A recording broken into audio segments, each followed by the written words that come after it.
અક્ષર 37મો છે.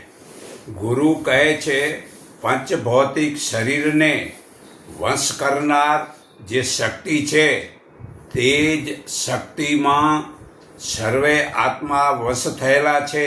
કારણ કે તે શક્તિને પરમાત્માએ પહેલી બનાવી છે. પરમાત્મા તે શક્તિને સર્વ આત્માને વશ કરવાનો હક પરમાત્માએ શક્તિને આપ્યો છે. શક્તિ એટલે પ્રકૃતિ.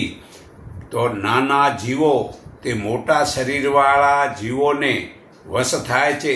તે પ્રકૃતિ શક્તિ મોટી હોવાથી સર્વે જીવો તેમાં ખેંચાઈ જાય છે. પરંતુ ચેતન ગતિ વડે આત્મા એ પ્રકૃતિ શક્તિના કરતાં મોટો છે. તે મોટો આત્માને નાની માયિક શક્તિના શરીરમાં પ્રવેશ કર્યો હોવાથી તેનું મોટાપણું બિલકુલ ચાલતું નથી. તેથી જે તે આત્મા જે શરીર ધારણ કરે છે તે માયાના આકર્ષણમાં ખેંચાઈ જાય છે. પરંતુ નાના મોટાનું ભાન તે આત્માને યાદ રહેતું નથી. જે આત્મા જે શરીરમાં પ્રવેશે છે તે શરીરને ચાહે છે. તેથી તે આત્મા શરીરમાં વસીને સર્વ કર્મો કરે છે.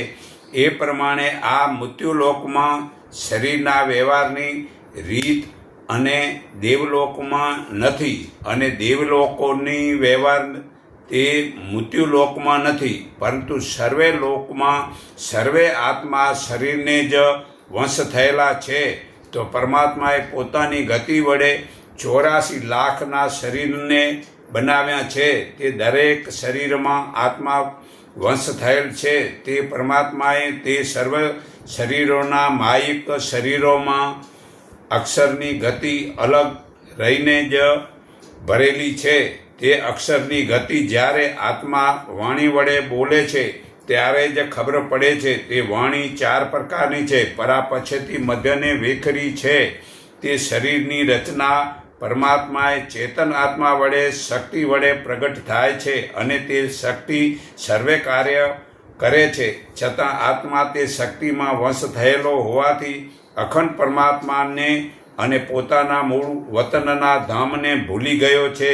તો ગુરુના જ્ઞાન વડે તે મનુષ્ય પરમાત્માના શરણે જવાથી જન્મ મરણના દુઃખોથી છૂટે છે.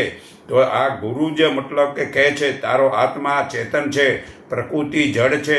તો જડથી આત્મા મોટો છે. તો મોટા ને નાનાપણાનું તને અજ્ઞાન આવ્યું ક્યાંથી? તે તું ગુરુની પાસે જા